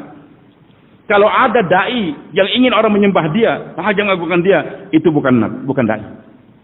Walakin, tapi tashkilannya setiap nabi, setiap dai itu kunu rabbanin. Jadilah kalian orang yang dekat dengan Allah. Jadi ustadz yang benar, dai yang benar mengarahkan makhluk kepada siapa? Bukan kepada pribadi dia, tidak. Tapi kepada Allah. Yang mengarahkan makhluk kepada dia itu adalah Dajjal. Yang mengarahkan makhluk kepada fulan itu jurukam. Jurkam nggak akan masuk, nggak akan mencium bau surga, Pak. Hati-hati, taubat kita, jangan sampai menjadi jurkam. Nah. Kunu robbaniyin, jadi kalian robbani, bukan rohbani, tidak. Maka Mullah Umar keliling, saya ikuti beliau. Beliau membacakan sebuah kitab. Itu kitab tadinya nggak begitu viral. Namanya Robbaniyah la Rahbaniyah. Karangan ini Sayyid Abdul Hasan Ali An-Nadawi rahmatullahi alaih. Orang tua kita dalam dakwah. Binaan Syekh Ilyas, teman Maulana Yusuf rahmatullahi. Saya beberapa kali jumpa dengan beliau waktu 86, 90 masih. Beliau meninggal tahun 99 atau awal-awal tahun 2000. Sayyid Abdul Hasan Ali An-Nadawi rahmatullahi. Beliau mengarang kitab Robbaniyah la Rahbaniyah. Dalam Islam adanya Robbaniyah bukan Rahbaniyah. Kalau Rahbaniyah udah pisah dengan dunia. Robbaniyah, dia tetap arungi dunia dia, tapi menjadi robbani di tengah pekerjaan dia. Jadi Islam itu mengarahkan kita bukan menjadi rohbani, udah, saya nggak mau kawin lagi, saya nggak mau kawin dengan istri, saya nggak mau ngurusin dagangan lagi. Jangan, tetap urusi kau punya dagangan, urusi kau punya istri, punya anak, punya toko, punya ruko, urusin dengan baik. Tapi dekatkan di tengah-tengah memiliki itu semua, dekatkan diri kepada Allah. Petani yang robbani, pedagang yang robbani, pegawai yang robbani, ustadz yang robbani, santri yang robbani. Bagaimana kita ceritakan tadi malam itu. Jangan sampai pedagang berhenti jadi pedagang. Jangan. Tetap jadi pedagang yang robbani. Tetap jadi petani, jangan berhenti jadi petani. Nabi menjelaskan dua perkara kepada setiap orang. Fadail dan masail. Kau tetap jadi petani. Dan fadilah petani itu ada. Ujian Nabi SAW, setiap petani yang tanam tanaman, nanti tumbuh tumbuhan. Sebelum dia jual hasil panenan dia tadi, dia sudah mendapatkan pahala sedekah. Jadi petani ini dapat double, Pak. Dapat pahala sedekah, dia sekarang panen 10 ton dia panen, pamannya. Berapa harga gabah sekarang? Berapa satu kilo gabah? Gabah berapa? Padi 4.000. Kalau 10 ton 4 juta kan? Ya, 1 ton 1.000 kilo. 1 kilo berapa? 4.000. Berarti berapa? 4 juta. 4 juta kan? Sebelum dia jual, itu pahala sedekah 10 ton Allah sudah berikan pada itu petani.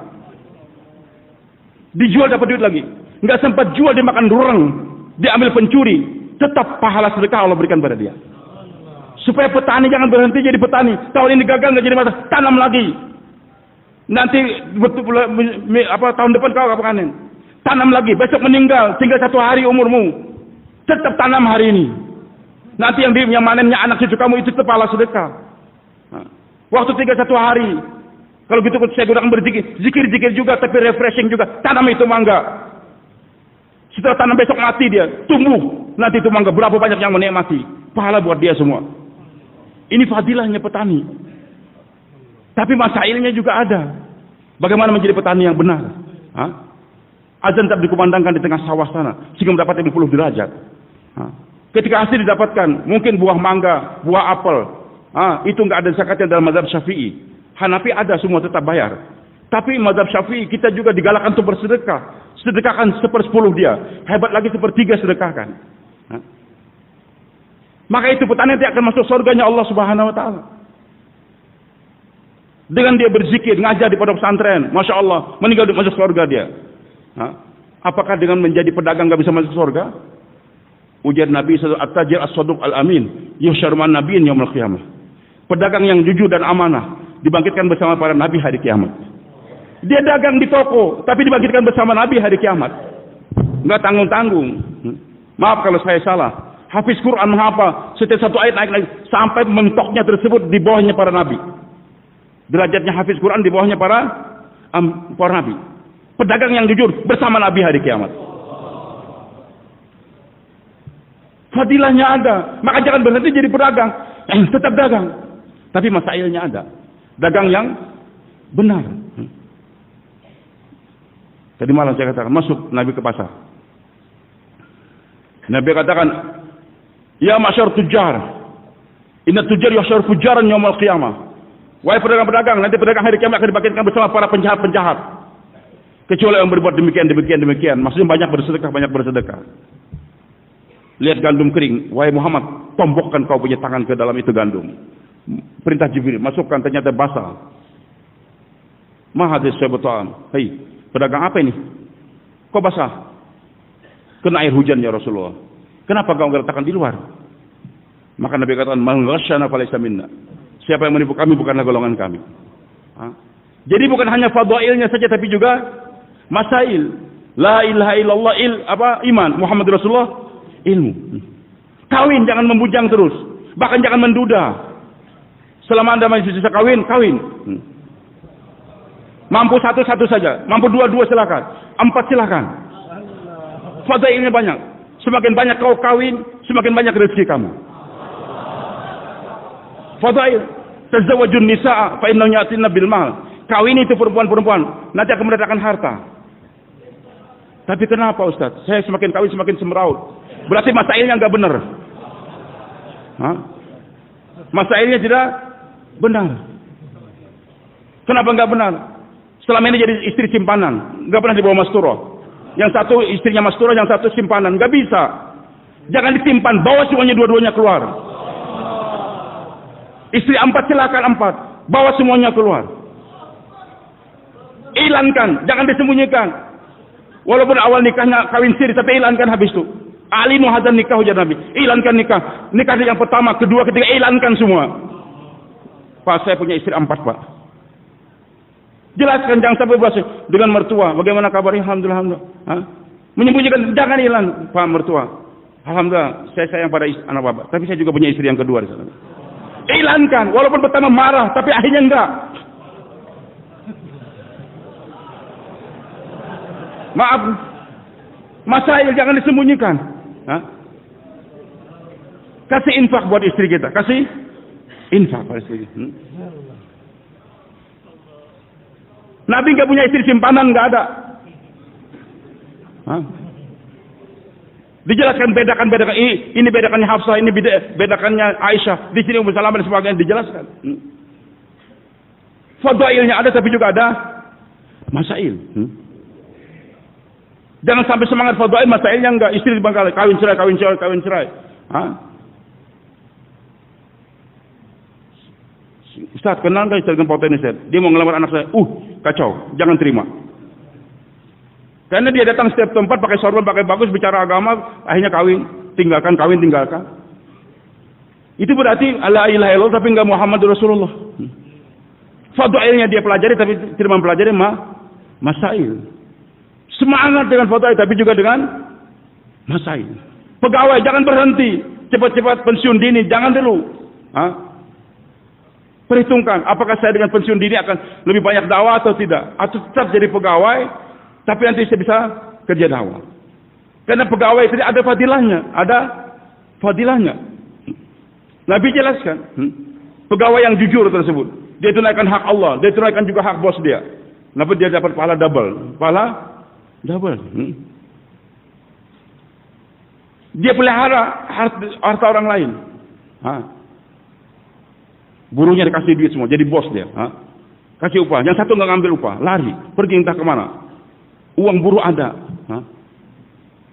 nggak menggunakan kesempatan. Tetap, ini uang buruh amanah saya semua. Tapi masailnya apa? Ujar Nabi SAW, dagangkan hartanya anak yatim piatu itu. Kau dagangkan, jangan disimpan di bank, jangan disimpankan, supaya jangan dimakan zakat, ujar Nabi. Umpamanya adik saya meninggal dunia, dia punya anak sekian, punya harta.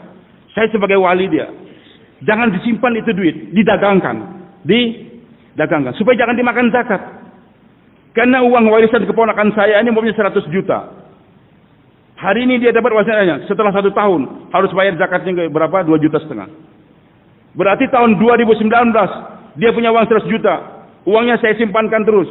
2020 uangnya tinggal berapa? Berkurang 2,5 juta. Saya simpan terus. Nanti tahun 2021 berkurang lagi 2 juta berapa? Berkurang lagi sehingga ketika dia dewasa, loh paman, kenapa uang saya tinggal 85 juta paman? Kan ayah saya berapa? 100 juta. Dimakan zakat. Nah, supaya jangan dimakan zakat, ini anak yatim, dagangkan. Dagangkan. Kalau dia memang miskin yang menjaga tadi, dia boleh ngambil seperlunya saja. Tapi kalau dia kaya nggak usah diambil, sehingga harta orang yatim berkembang. Harta buruh dipelihara supaya jangan sampai stagnan itu uang. Belikan kambing, berkembang banyak. Datang dia, bos, mana upah saya yang dulu? Itu semua ternak yang ada itu milik kamu. Jangan bercanda, bos. Ibu itu milik kamu semua. Milik kamu semua. Begitu gembiranya dia bawa semua. Jangankan ngasih fee, terima kasih aja lupa. Biasa kartun begitu. Minta tolong setelah dapat, jangankan ngasih fee, terima kasih aja enggak. Ustaz tolong doa Ustaz. Amalannya apa? Saya mau bikin wallet Ustaz. Nanti insya Allah 10% buat Ustaz. Jadi 1% juga enggak. Pura-pura lupa. Dengar bayan ngumpet sana enggak tahu. Tapi dia sakit hati. Dia tidak sakit hati. Dia kerjakan. Akhirnya apa? Bisa mendorong itu batu terbuka sendiri. Terbuka sendiri. Tetap jadi bos tetap. Jadi bos yang robbani. Jadi pegawai-pegawai yang robbani. Hadirin yang Allah Subhanahu wa taala, bagaimana akan jadi robbani kalau kau punya dua kegiatan? Baik kiai atau santri, dosen atau mahasiswa, syura ataupun bukan syura, harus setiap hari punya dua kegiatan. Bima kuntum tu'allimuna kitab wa bima kuntum tadrusun. Dengan ilmu yang kau ajarkan dan yang kau pelajari. Jadi hidup kita nggak boleh lepas setiap hari, belajar dan mengajar. Kalau saya ngajar terus di makomi saya muzakarah terus, hebat. Tapi Anda hati-hati, enggak kembali ke Jakarta setelah 4 bulan. Enggak kembali nanti kepada masyayikh kita. Kepada masyayikh kita. Dan viral kan sekarang diulangin bayan saya di Nizamuddin. Berarti insya Allah saya bayan enggak salah. Kita kembali rujuk kepada masyayikh di Nizamuddin. Bukan Nizamuddin mereka masyayikh. Sekarang masyayikhnya enggak ada. Sampai ada orang alim, kakak kelas saya. Mengingatkan, Lutfi, ini kan bayan kamu dulu Lutfi. Apa lupa? Dia kirimkan. Saya bilang, saya enggak lupa Ustaz. Saya masih ingat, tapi itu bayarannya sebelum khilaf. Dan saya jelaskan masyayikh Nizamuddin, bukan Nizamuddinnya. Sekarang masyayikhnya di mana? Wal Ibrahim di mana sekarang? Wal Ahmad di mana sekarang? Apa kita harus paksakan ke sana lagi? Dulu digalakkan orang ke Mekah, Nabi pindah ke Madinah. Sekarang orang galakkan Nabi orang ke mana? Hijrah ke Madinah, bahkan tinggal di Mekah saja bahaya. Mati di Mekah waktu itu zalim dia, Pak, bisa masuk neraka. Jadi sahabat Nabi yang enggak mau meninggalkan Mekah karena sayang dengan Ka'bah, enggak mau berhijrah, itu bahaya. Bahkan sudah ke Mekah, dia balik lagi ke Mekah, itu juga bahaya. Murtad dalam hijrahnya dia. Tinggalkan Mekah, karena orang yang menghandle Mekah sekarang ada di mana? Di Madinah. Tempat penting tapi pribadi lebih penting. Wah Ibrahim, bangun itu Ka'bah, rehab lagi. Maka dibangun bersama Ismail. Selesai, panggil sekarang umat untuk datang ke mana? Azin fin nas bil hajj. Panggil orang pergi haji. Untuk tawaf di mana? Tapi aneh. Antara amar dengan jawabul amar sepertinya beda. Azin bin nas bil hajj, panggil orang untuk pergi haji. Ya tukah. Nanti mereka datang kepada kamu wahai Ibrahim, bukan datang ke Ka'bah, bukan. Ka'bah penting, tapi yang lebih penting adalah yang menghandle Ka'bah itu siapa. Markas penting, tapi yang lebih penting orang yang ada di markas. Dulu kita katakan kebun jeruk. Sekarang di kebun jeruk siapa? Pindah kita ke Ancol. Karena yang dulu banyak menghandle kebun jeruk sekarang ada di mana? Rugi kalau dia kebun jeruk terus. Cepat pindah.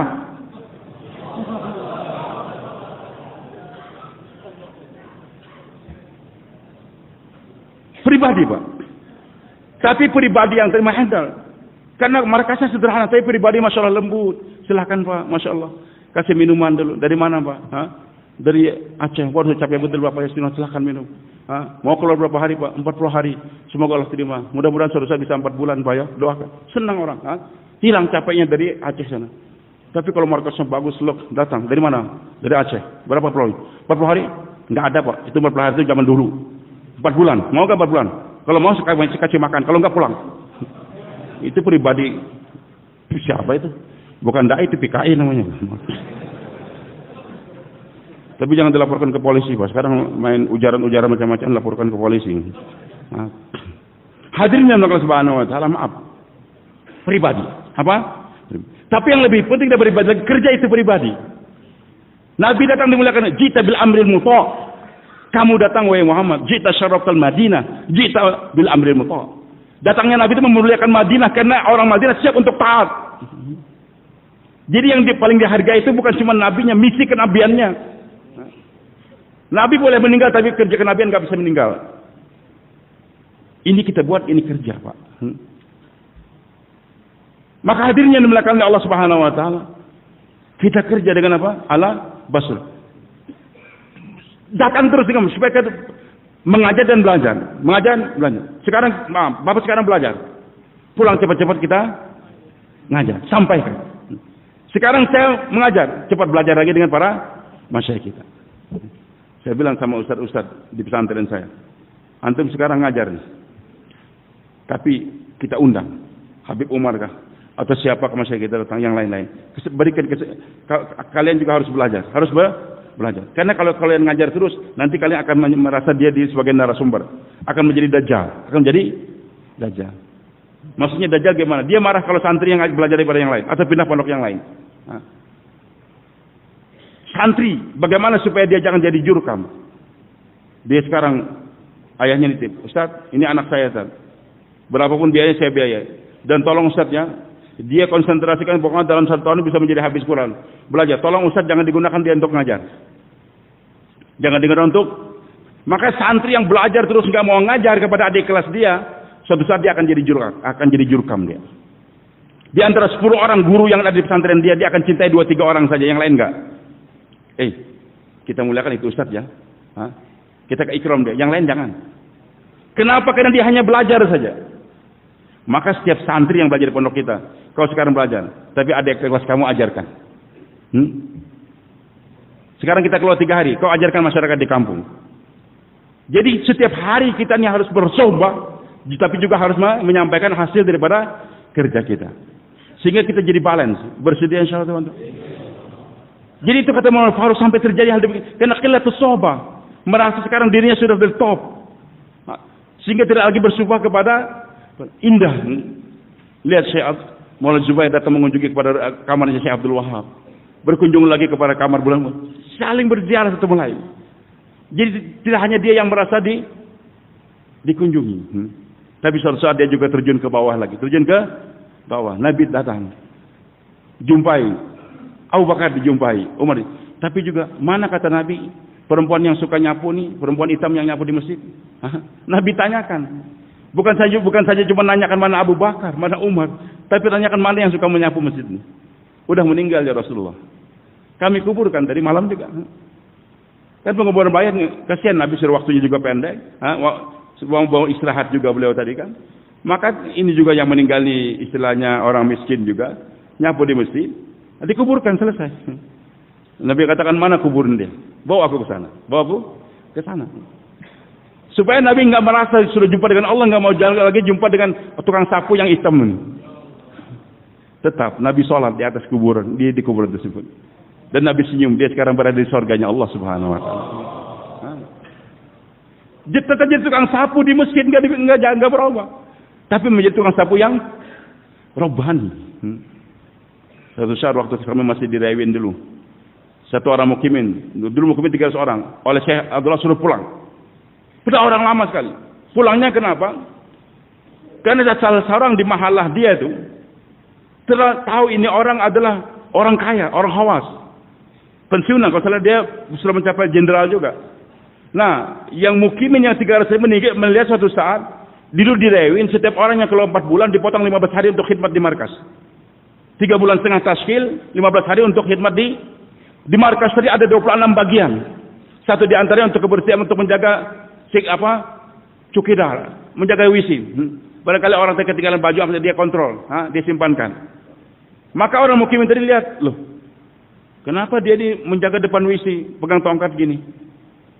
Dia merasa ini kasihan ini orang jenderal, orang kaya, kok dibagi tugas menjaga WC. Maka dia tanya siapa yang bagi tugas, semuanya penanggung jawab sekarang Abdullah Trimoro. Marah dia, Abdullah, kamu nggak kenal dengan dia itu? Orang hawas di tempat dia, kenapa kamu letakkan di sana? Dimarahin ini yang bagi tugas. Yang dimarahin tadi bukan dia mau komplain, ingin bertanya kepada Syekh Abdul Wahab. Saya ini apa salah? Syekh Abdul Wahab, tadi saya dimarahin oleh salah seorang mukimin karena meletakkan orang tadi di WC sana. Kata beliau, siapa yang marahin kamu? Panggil dia, panggil. Mulai hari ini angkat kau punya tas, tinggalkan markas. Kau enggak berhak untuk menjadi mukimin.